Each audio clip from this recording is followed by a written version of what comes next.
FM 107.1.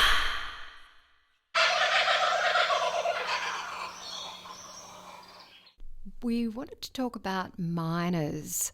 We talked about bell Mynahs last time, and this time we're going to talk about noisy Mynahs, and later on we'll talk about common Mynahs. Well, I am very aware that a lot of people don't know the difference between a noisy Mynah and a common Mynah. Mm-hmm. And quite understandably in a way, because they're both called Mynahs. And they're both middle-sized birds, and they're both sort of brown. And they're both pretty common. So I thought that I might just give a few hints about how you can tell the difference. To start with, the spelling's different. So ask them how they spell their name. So if they say, my name's a common Mynah, and that's M-Y-N-A-H, or just A with no H, then you've got an exotic bird there, not a native bird, but one that has adapted very, very well to Australia and is on the move everywhere. It actually comes from tropical Asia. It's a lovely chocolate and it's chocolate and dark chocolate colour. You know, that's what I think of it. It is that dark chocolate and also sort of creamier white chocolate, milk chocolate.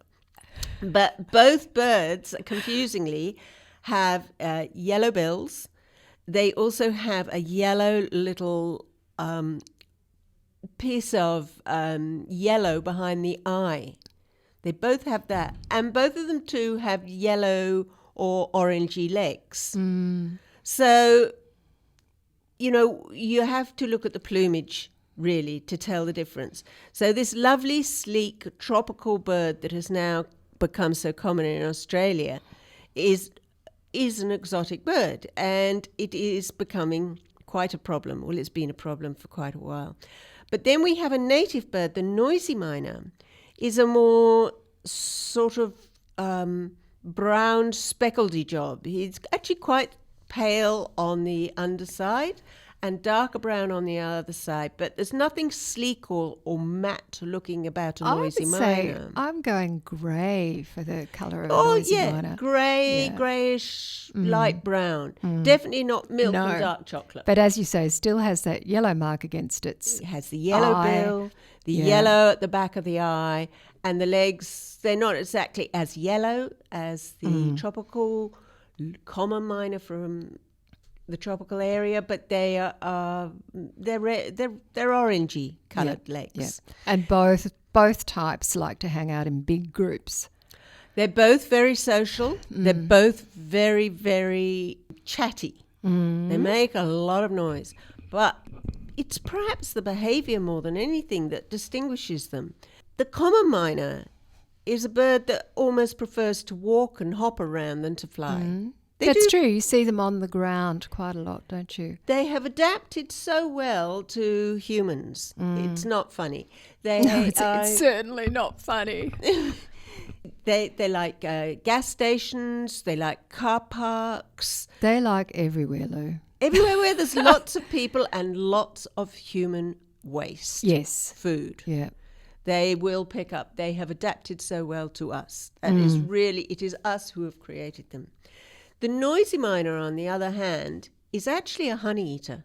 It's a native honey eater, and it does eat nectar, which the common Mynah doesn't. They both take insects, but the one that is a honey eater, because it's native, it basically is a nectar feeder. It has a brush tongue, a little, it's like a mop inside the tongue.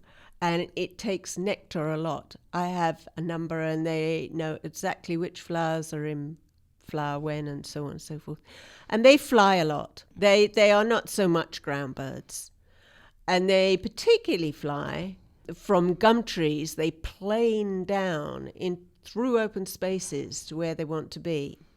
And that, again, is an adaptation now to human behavior, because we have created these open spaces, but we've left these gum trees all around our gardens or wherever. Deep in the bush, you probably We don't find see neither. them. No, that's when we're out, we don't see We don't either. see them when they're deep But in the there bush. is a perfect example of what you're saying is Bowral Golf Club. If you walk along Links Road at the back of Bowral Golf Club, there's a big pack of noisy miners there who have just totally taken control of that area. And this is the problem with both of these types of miners and the reasons why people are concerned about them. And that is that both of them are communal bullies, and they do not want anyone else in their space at all. So they're inclined to drive out other birds. And in the case of the common miners, they're just driving out native birds, and they're becoming extremely dominant through Australia. And in fact, some group has declared, a worldwide study on pests has declared them one of the 100 top threats to the world or something. I'll have to get that. Blimey. Yeah. Well, I know one of the problems with them is that they love to nest in hollows. That's Unlike right. the noisy miners who build a proper nest, they'll go in a drain hole, a gutter pipe, but also, unfortunately, they've joined the legion of native birds that want to live in hollows. So they are often... They knock out the native birds. the native birds Yeah. from their And real I've read estate. that they'll actually go to nests and chuck out nestlings and then not even use the nest. So management. Both of these types of birds, it would be good to discourage them. And you've probably worked it out for yourself from what we've just said. Lou's shaking her head. She doesn't want to discourage noisies, I'm thinking. I thought we weren't Yes, going to we go go. here because I'm obviously right out of left field with all my go colleagues. on. Go for it. Go for it. Tell us what you think. Well, I'm very unpopular with all the birders I know. I don't know anyone who agrees with me, but I will make my case. My case is that they are the noisy miners. Yes, of course, they're bully birds. They're very aggressive. And they get together in groups and they monster other birds and they monster cats, which is not such a bad thing. And they monster dogs and they will monster goannas and all sorts of things like that. And But- your echidna? and the echidna, yes, anything, But they have their. I watch them, and as an organic gardener, I have to admire them because they are such hard-working birds. They're not slack, They every day they come into my garden and they work their way through everything. They work through the bark. They look under the bark. They look under the leaves for insects because they take a lot of insects as well as nectar. They go to the spider webs. They take the spider webs and the spiders. They check out the drains. They take all those other pesty things that eat my vegetables.